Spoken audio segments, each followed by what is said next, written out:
If you were walking, the IOF soldiers would turn their guns towards you. Or my brother's walking ahead of us in one instance, and this tiny IOF guy barely makes it to his chest, comes and steps in front of him. And my mom sees what's happening. She runs to him. It's like, oh, he's my son. We're British. We're here. And the only reason he let us through is because we're British and we're Pakistani. If we were Palestinian, he would have stopped him there. Like, he wouldn't have been allowed anywhere near the mosque. This is the Maverick Show, where you'll meet today's most interesting location-independent entrepreneurs and world travelers, and learn the strategies and tactics they use to succeed. And now, here's your host, Matt Bowles. Hey everybody, it's Matt Bowles. Welcome to the Maverick Show. My guest today is Hira Aftab. She is the founder of Our World 2, a global storytelling platform dedicated to rehumanizing the narrative surrounding refugees and displaced communities around the world. She is also a communications expert in the humanitarian and international development sector and has experience working in Pakistan, Saudi Arabia, and the UK on projects relating to refugee support and access to justice. Hira holds a master's degree in international relations and a second master's degree in humanitarianism, conflict, and development. She is also the host of the More Than a Statistic podcast, and she is the co-founder of the Hybrid Tours, a travel company dedicated to combining recreation and human rights for those interested in leaving a positive mark as a tourist. Hira, welcome to the show. Hi, Matt. Thank you so much for having me. I am so excited to have you here. As you know, I am such a big fan of you as a person and all of the amazing things that you are up to, which we will dive into during this episode. But let's just start off by setting the scene and talking about where we are recording from today. I am in Washington, D.C. today. And where are you? I'm in Nottingham, the UK. Well, I want to start off, I think, with this interview, talking a little bit about your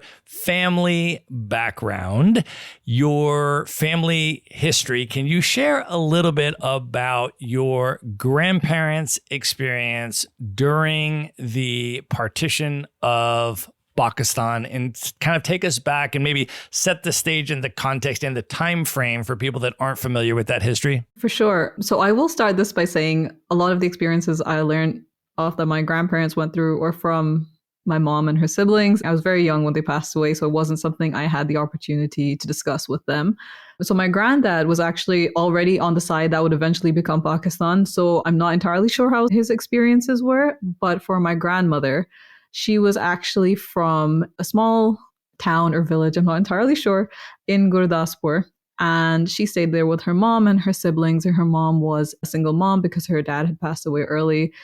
And they basically grew up in colonial ruled, what was India at that point. And it had been hundreds of years of colonial rule at this point. There had been divisions sown between different groups for the Muslims, the Hindus, the Sikhs. And there's a lot of distrust. People were still living as neighbors and friends, though. And there was talks of partition happening. When partition did happen, it was by someone called Cyril Radcliffe. He is a Sir, but I'm sorry, you don't get to mess up two countries and expect me to be respectful at the end of it. He had never been east of Paris before, and he basically drew a line across a map and divided India, and then he had Pakistan and East Pakistan, which eventually then later on became Bangladesh. And this was in 1947. And my grandma at the time, or Nani, as you say in Urdu, she was visiting her sister in Lahore with her siblings. So they'd basically just packed for the summer. They'd closed up the house. And my great-grandmother had come to pick her and her siblings up. But when she arrived in Lahore, she'd heard partition happened. And she went to the train station multiple times to try and see if they could cross the border, to try and see if they could go back. But eventually she was stopped. And they basically said, you can't go back. It's very dangerous now. Come and stay with us.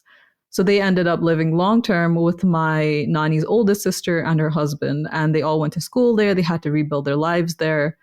And this was all information I learned when, I know we'll discuss it later on, when I spent that year in Pakistan. It wasn't something that was necessarily discussed beforehand. And even learning about Pakistan's history was something even very recent for me. It wasn't something I had really grown up with an interest in. From the stories that your parents have told you, can you share now a little bit about your parents' experience growing up in Pakistan, how they met, and then eventually their immigration journey that led them to the UK? So my dad grew up in Peshawar, so it was very far from the partition lines in Punjab. My mother, however, she did grow up there, and they were the first generation after partition. And it was really interesting. I think her experience was unique in itself because they grew up as an army family. My granddad was in the army.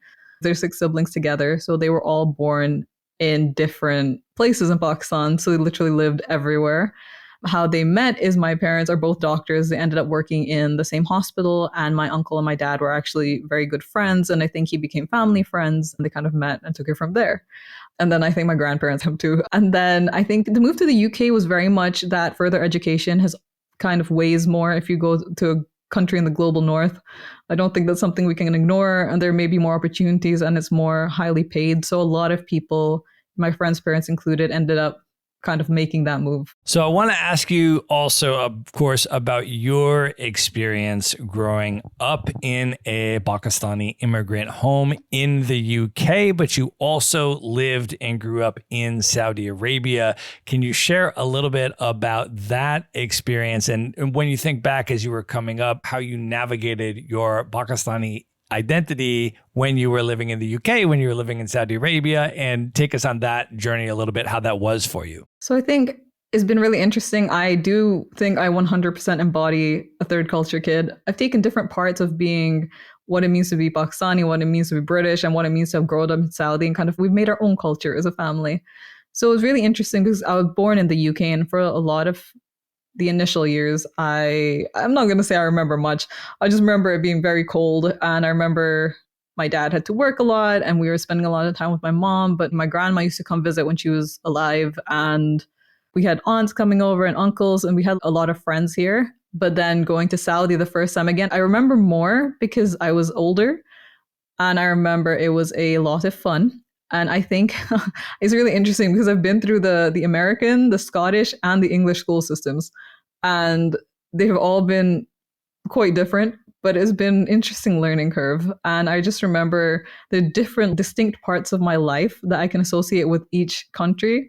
But overall, it's been a very interesting experience, very rewarding. And I've met some of the most amazing people I've ever met because I moved so much. I relate to that because I moved a good bit growing up as a kid, mostly inside the United States when I was young. And then eventually, obviously, I've been traveling the world since. But I do think that is one of the most amazing benefits of travel and living in different places. And sometimes as a kid, you're like, oh, I don't want to move and leave my friends. But then you get there and then you're like, oh, wow, this is really different. It's really interesting, different people here and stuff. And so I've had a lot of those experiences myself. I want to ask you about some specific experiences and particular reflections on these different points of your childhood. One of them is I want to go back to the September 11th attacks. When those happened, you were living in Scotland at the time in a primarily white area with not a lot of other Muslim families there. Can you share a little bit about how old you were at that time? And when you think back to that period, what was that experience and environment like for you? So I was 10, I think, when it happened. I just remember there being a lot of news reports. I don't remember being very up to date with what was happening, but you obviously heard adults speaking. You kind of heard the media rhetoric and how they were trying to portray basically Muslims. And you're 10 years old, but you kind of pick up on a lot of it. I think altogether there were 7. There were brown kids we were all South Asian. So there was me and my brother and my sister, we were Pakistani. And then there's another family who had 4 Indian boys. It was interesting because a lot of the times when the kids would say things, I don't think they understood what they were saying. They just kind of said attacks were happening. This was happening. Oh, why is it these people? But they're 9 and 10 years old. Obviously, they're repeating what they heard at home. And it was interesting because I remember the world changing really rapidly and people becoming hyper vigilant, especially if you're Muslim, if you look Muslim, if you wore the hijab. I didn't wear the hijab then, but it was really interesting to see that change overnight. And obviously traveling got a lot harder, especially if you were any kind of color or if you had any sort of Muslim name. So that was really interesting. But then on another level, it was the fact that Pakistan then got involved because the US were using their bases. There were attacks happening in Pakistan. And for a long time, I don't think we went back. We went back in the summer of 2001 before the attacks, and we went back again in 2005. And we didn't go to Peshawar. We couldn't go for many, many years because it wasn't safe. And my dad he refused to take us. So there were a lot of knock-on effects of that. But I think there was a more awareness, I think, you get as a kid that you will be judged differently and you will be made to apologize for things that weren't really your fault. Can you talk about also the period when you moved back to Saudi Arabia about 4 years later after that in 2005 as a teenager, and what that transition was like and what your experience was? So I had lived there since I think 97 or 96 to 99 was the first time we lived in Saudi. And my dad was suddenly, oh, hey, let's go back again. And we're like, me and my brother were older. My sister was pretty young then. We're like, oh, we don't want to go back. What do you mean we're leaving England? He basically gave us a proposal. He was like, we'll spend a year there. If you don't like it, and if in a year you tell me to come back, we'll move back. So we moved to Saudi, and because we'd been there before, it wasn't so difficult because we didn't have those preconceived notions, but we moved back and we loved it. And my dad asked us a year later and he said, do you want to go back to the UK? We're like, no, we're good here. So we ended there for 5 years. Well, I was there for 5 years because then I graduated high school. Can you talk about the international school experience that you had when you were living in Saudi? What types of people you were surrounded by when you were attending the international school, and what that experience was like and the impact it had on you? So I think school in Saudi was a very interesting subject to talk about. I remember the first school I actually went to, it wasn't an international school in the sense of the British or the American or the French school. It was I don't even know if you call it an Arabic school. It's called Minarat, and it was an international school. And they had 4 different sections. One was English girls, one was Arabic girls, one was Arabic boys, one was English boys. So there was 4 different sections to the same school. It was really interesting. We come from something that's so strictly regimented in the UK, and you go, and now you're in Saudi, and it really wasn't that regimented. And you can't talk like that to your teachers. What are you guys doing? And it was really interesting, but I did make one of my best friends in that school. So it was a really good experience overall. And it really gave me an understanding of, Arabic. That's the first time I started learning Arabic. And it was a great experience overall because there were so many people from so many different walks of life. Well, girls, but from so many different backgrounds. It was just really interesting to see the cultural differences, the cultural similarities, and kind of how all that either gelled or didn't work in certain circumstances. So right after that school, I ended up in the British International School, which was really interesting because my brother and sister had been there from the beginning, but they didn't have a 11th and 12th grade class until I think it's 2008. So we were literally the inaugural year for this school.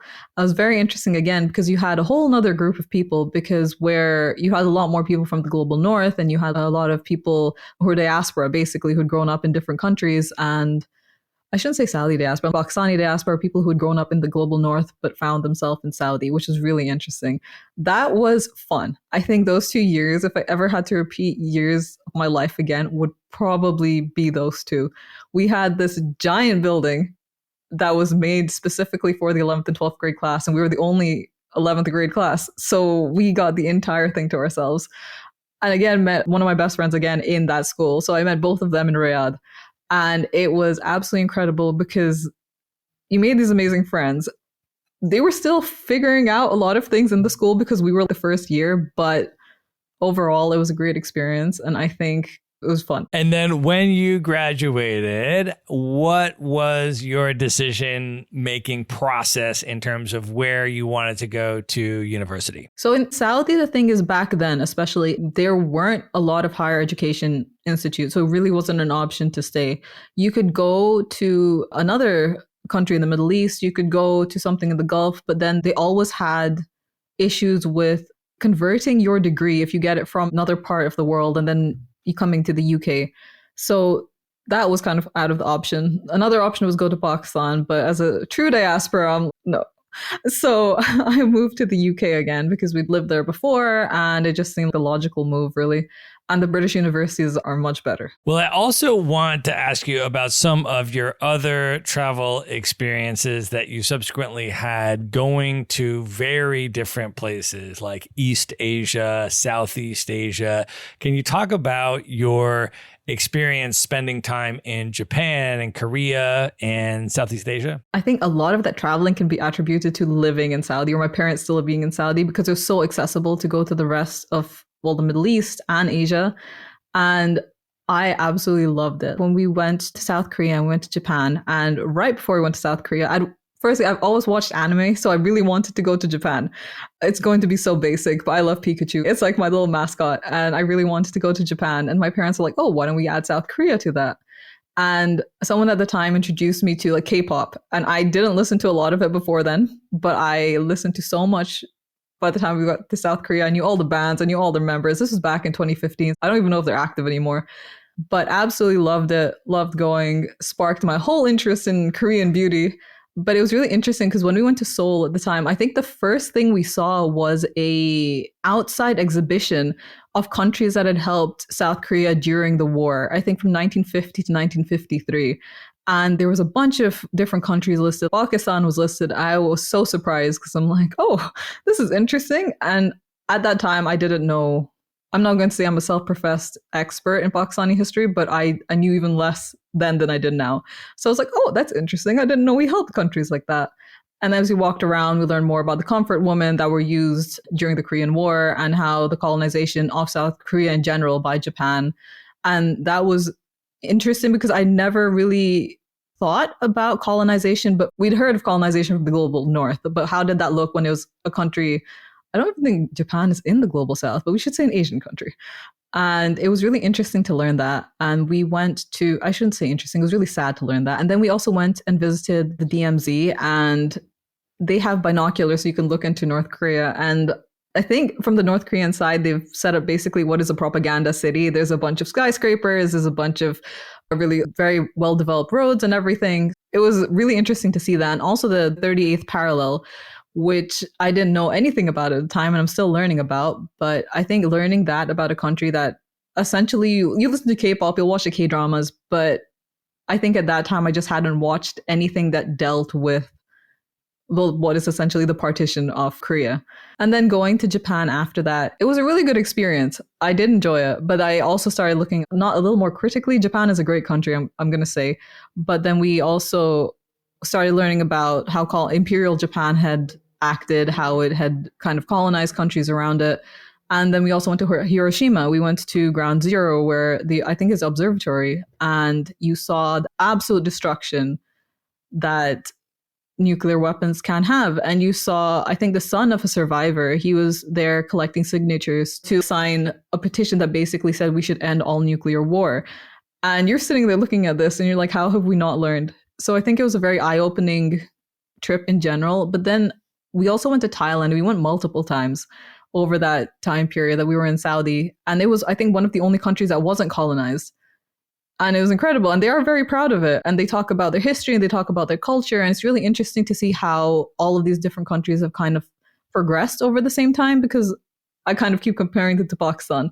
And it's very interesting, those different levels of progression and where they started and where they are now. Well, one of the things that you and I have very deeply connected on is our Palestine solidarity activist work that you and I both do and have been committed to for quite some time.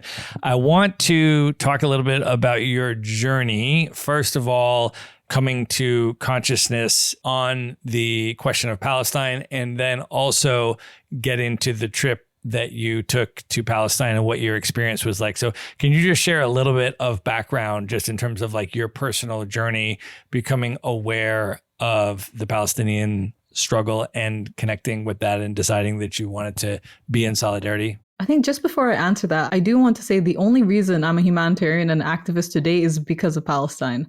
And the only reason I've learned about everything I have learned so far is because of what I learned about Palestine. And as far as it comes to when I first learned about it, there is no pinpoint, because we always had Palestinians growing up around us. There were our neighbors, there were our friends.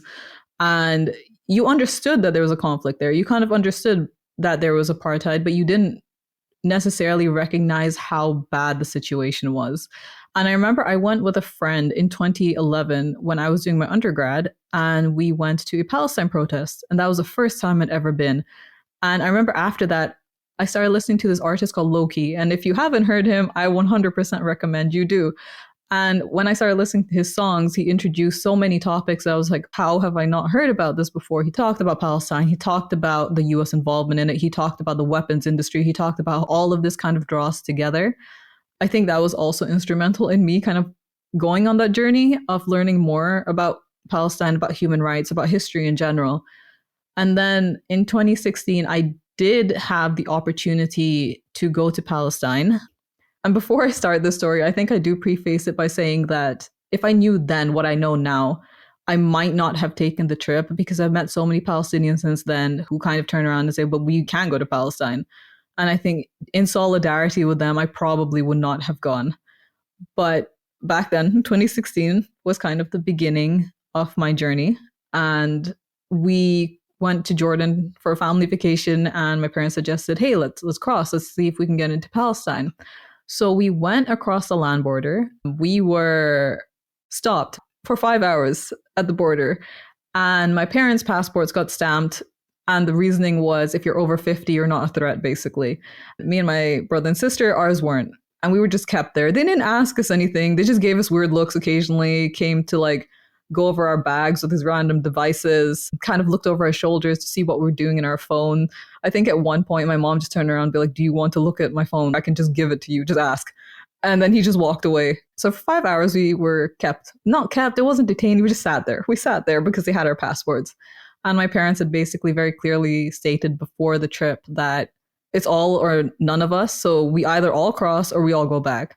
But eventually, after 5 hours, we got our passports. They were not stamped. It was a special slip that you get with your passport if you don't want your passport stamped.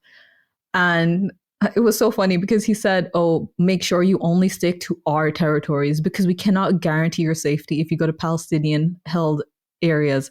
We're like, yeah, for sure. And we left. And as soon as we left, it was amazing because it was, I think, nighttime at that time.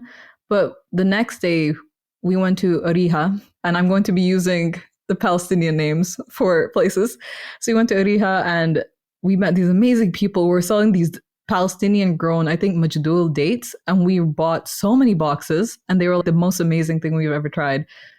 And we went to Al-Aqsa and it was literally like walking back in time. It was the walk to the Damascus Gate. You were going through these cobblestone streets and you were going to what is the third holiest site in Islam. And it was amazing because so many people don't get the opportunity. Palestinians don't get the opportunity, let alone other Muslims. But I remember the first night was amazing. No one really said anything. We went for morning prayers. And as we were coming out, we saw the IOF with a bunch of settlers just walking through, protesting in the grounds of Al-Aqsa. It was surreal to see it in real life because you'd reposted things so many times. You had kind of shared people's experiences so many times. But this was the first time seeing it in real life. And then if you went to another part of the mosque, they just walked in with their shoes on and you were just looking at them going, oh, okay, you don't respect people. Of course you're going to disrespect the building. And then you just started picking up on things. If you were walking, the IOF soldiers would turn their guns towards you. Or my brother's walking ahead of us in one instance and this tiny IOF guy barely makes it to his chest, comes and steps in front of him. And my mom sees what's happening. She runs to him. It's like, oh, he's my son. We're British. We're here. And the only reason he let us through is because we're British and we're Pakistani. If we were Palestinian, he would have stopped him there. Like he wouldn't have been allowed anywhere near the mosque. And then we started going outside to Beit Laham, for example. That was much nicer as an experience because that is under Palestinian Authority. And it was an absolutely incredible experience. And we went to Al Khalil and it was, I think you see it the worst there because Palestinians had one road. And I remember, you hear about Palestine again, but you never realize the extent of the difficulties people face there. And we were walking down the one road to go to the Ibrahimi Mosque. And you see people selling, Palestinians are selling things on the side. So my mom goes up to someone because she liked a magnet or something. She's like, oh, it's chipped in the corner. Do you have another one? He's like, no, we don't have anything. Whatever you see is what we have. And I remember she didn't say anything after that. She just bought whatever she had. whatever cash we had, we gave because we had nothing else at that time because we didn't realize the extent of the apartheid and the oppression. And we went to the mosque and we prayed in the mosque, and there was a bathroom outside, and the lady cleaning it was Palestinian. And she asked me, she offhandedly in my very broken Arabic, she's like, oh, where are you from? What are you doing here? And I'm like, oh, we're visiting. And she's like, oh, have you gone to Al-Aqsa? And I'm like, I have. And she just looks into the distance and she's like, I'm really happy for you, but I can never go because my permit will never be approved. And then you look at her and you look at this watchtower right above the Ibrahimi Mosque and you're just, this is insane. There's no one who should be living like this. They're literally treated like animals. And you go and you see the apartheid wall and you see all of the pictures online do not do it justice. And I think one of the biggest things after coming back from that, and even seeing the genocide now, is what you're seeing on your screen is 1,000,000 times worse on the ground.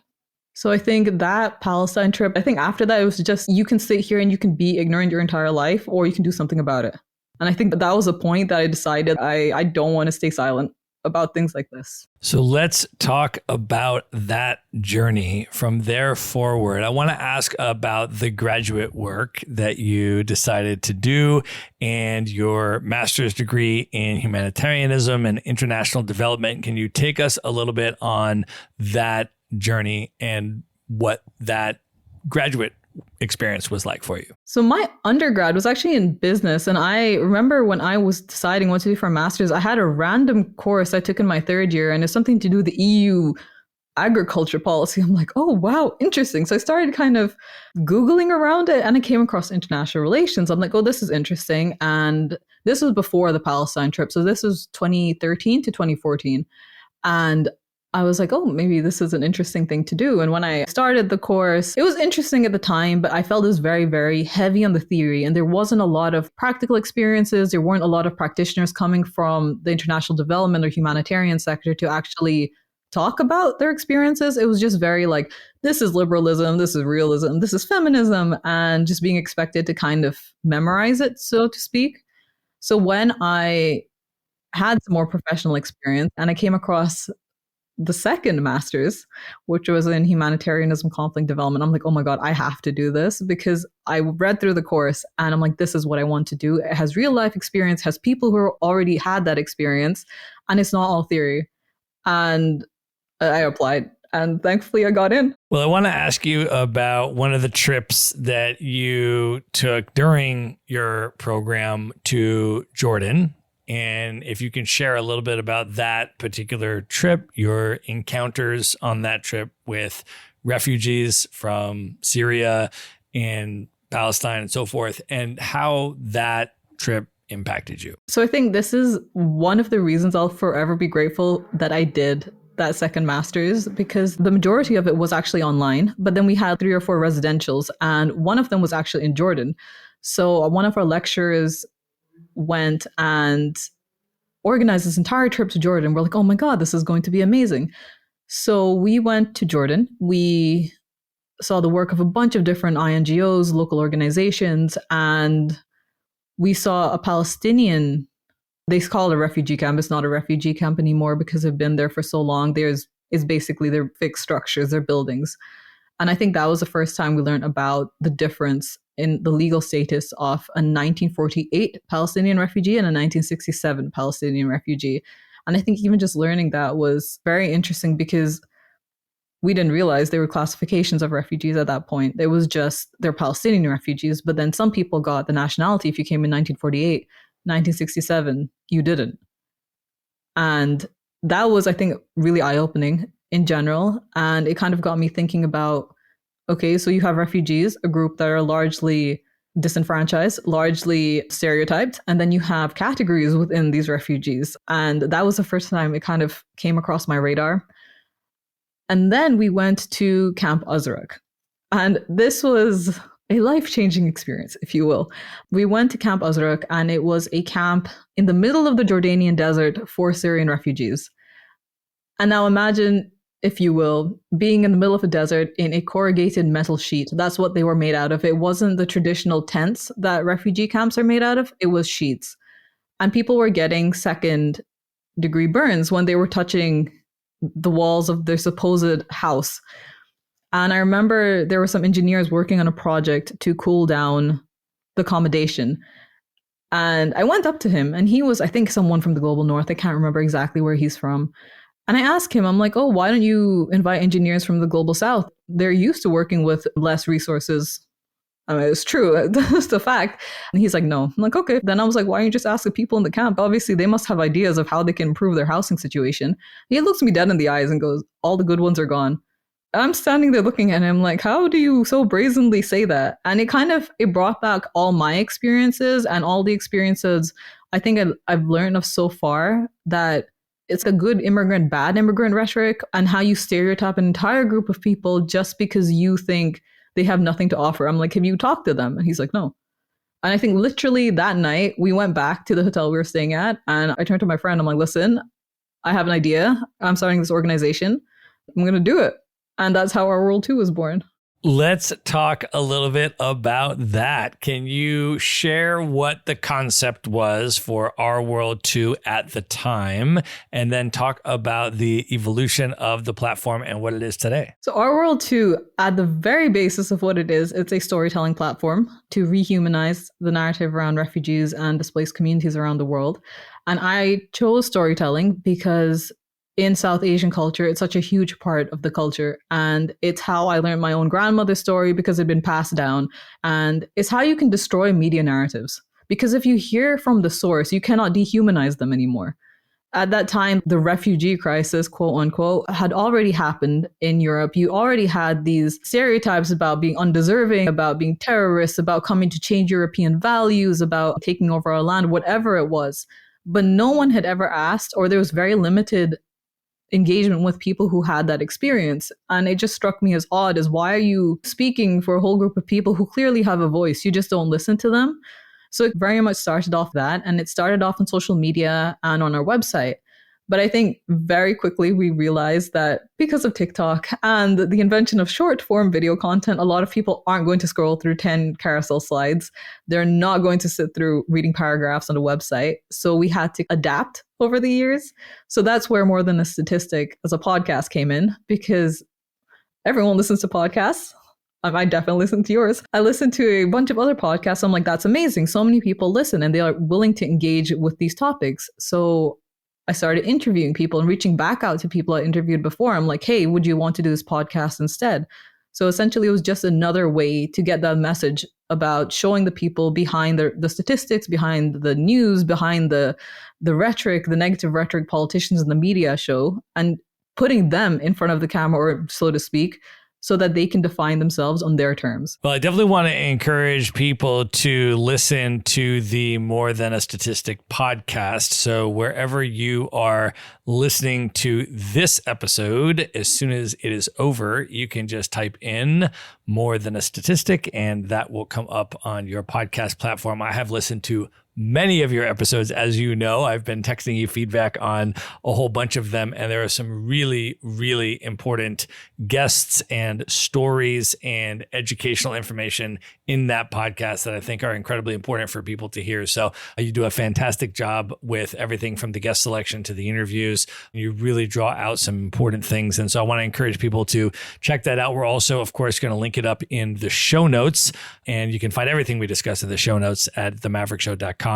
You can go to the show notes for this episode. If people want to check out and learn more about Our World 2, Hira, and see some of the stuff you're doing with that, what's the best way for them to learn more about that? Well, you can follow us. We're on Instagram. We have a website, www.world2.org.uk. Awesome. We're going to link all that stuff up in the show notes, so you can just go there and find direct links to everything that we are discussing.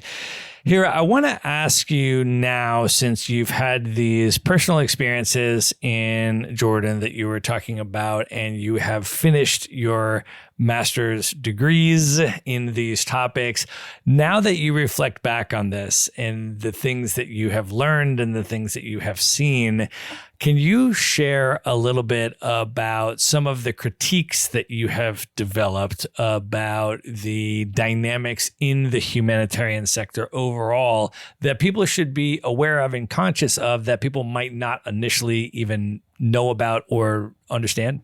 I could talk about this forever. When I started in the humanitarian sector, I did go into it with very rose-tinted glasses. And I was like, this is amazing. This is a sector I want to be in. I'm going to make such a big change. A lot of people might go into it. Maybe not as much now, but definitely the case back in the day. And I kind of always knew early on it's an area I wanted to go into. But kind of as my experiences went on, as I started learning more about global systems, about the world, about the experiences of my grandmother, it became very apparent that it wasn't everything it was cracked up to be. I think the first thing that kind of struck me was the double standards. If I'm talking about my own experience, and this is also a friend's experiences as well, we've talked about it across the board. If you're a person of color coming into the sector, you're going to have to work twice as hard to get the same position someone who is white will probably just get given. You can have the master's degrees, you can have the languages, you can have the experience, but I've realized that if my overseas experience when I was in Saudi, no one counted in the UK, even though people are vying for those international positions to get out of the UK to go there, but my experience there didn't count. There was a lot of racism in even the hiring process. I remember someone point blank asked me, how can you believe in this cause if you're Muslim? So I had to start reciting religious texts to him, hadith. And I'm like, what do you mean that I can't believe in this cause? And it was to do with the death penalty. And I think there's so much misinformation about Islam in general that people need to educate themselves if they want to hire Muslims. It's not my job to start educating you in the middle of an interview. So that was very apparent. And I think also, unfortunately, there is still this dynamic, a very colonial dynamic in the humanitarian sector. And now, as a bit of a background to the sector, it was built on the foundations or the ruins of colonization. So when countries started to decolonize, quote unquote, for example, in India and Pakistan, the people who had been former colonizers were later rehired to provide famine relief in the same places where they had caused famines because they had knowledge of the areas. And there were people, we're going to have to say it straight, the Red Cross, Henry Dunant was a colonizer. He was on his way to Algeria to colonize when he saw people suffering and was like, oh, we need to do something about it. But a lot of that is swept under the rug. And if you start questioning it, you are often blacklisted, to be honest. And it's happened to me, it's happened to my friends in this sector. There's this overwhelming expectation that you should just be happy to be involved because you're doing amazing work. And you should never question the origins. You should never question anything that's kind of going wrong. And then also diversity hire, unfortunately, came into the picture where you were hired, but you were hired because you look a certain way. It wasn't because of your opinions. It wasn't because of your experiences or your professional skills. It was just so you could look good on their company website. But you were basically, again, you were just kind of pigeonholed as doing basic nominal tasks. It wasn't anything substantial. And then I kind of started to realize whenever we gave people opinions about don't portray people this way, because you have refugees, you have a whole bunch of organizations helping refugees, but you're calling them beneficiaries. You're not listening to them apart from when it comes to fundraising dinners or impact reports. They have voices outside of this. Why aren't you centering them in your programming? Why aren't you centering them in your planning? And they never did. We got this funding from this organization. They want to prioritize this. It doesn't matter what people want. And they always end up prioritizing what the funder wants, even though as an organization, they exist to help, for example, refugees. And it feels very much like fast fashion, to be honest. One day it's Syrian refugees, then it's Palestinians, then it's Ukrainians, then it was Bosnians, then it was the Rohingyas, then it's Uyghurs. And it just keeps changing every couple of months. Their problems as communities don't go away. It's just that the funders are suddenly, oh, there's more money here. We want you to shift your entire focus here. And if you want to survive, you have to shift as well. Large organizations are often run like corporations, which is sad. And they end up prioritizing profits and funders over the people they should be helping. And then there's a whole issue of people's voices getting suppressed, especially if you're from what is a former colony, because there are still those, how should I say, they're different levels, basically. It's really interesting because you will talk about, for example, things like neutrality and impartiality. And those are very important principles, but how are they constructed? How are they enacted? So if you say neutrality and two people are on the ground and they both need help, for sure, you help them. But then if you look at neutrality, me and my friends have asked each other this question a lot. Is it then a privilege for certain groups and it's not for others? Because, if, for example, if you take Palestine, if you take Muslims, if you take people who have been formerly colonized, our very identities at certain points get politicized. How then do we stay neutral in that situation? And then, for example, we won't be selected for being country leads. I would be looked over for being country lead in Pakistan, for example, because I wouldn't be looked at as being neutral. But someone who served as a soldier in Afghanistan will be selected for being the country director in Afghanistan. And I don't understand how their neutrality cannot be questioned, whereas mine will be. So there was a lot of double standards that are startlingly clear in the sector. And the roots of colonization, even though they're buzzwords like decolonization, localization going around, there's nothing actively being done to move them beyond just definitions on an induction pack. There's none of that happening. And then also people's voices, especially if you're from the global south, whether you're a professional, whether you're a refugee, whether you're an asylum seeker, whether you're local staff, are always marginalized. And that is honestly the realities of the humanitarian sector. There are good pockets of work, do not get me wrong, but a lot of this compounded is what led and continues to direct the work of our world too.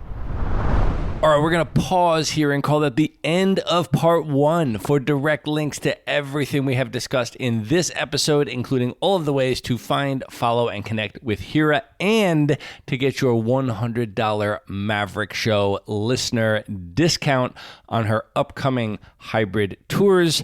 You can find all of that in one place. Just go to themaverickshow.com, go to the show notes for this episode, and there you will find it. And remember to tune in to the next episode to hear the conclusion of my interview with Hira Aftab. Good night, everybody.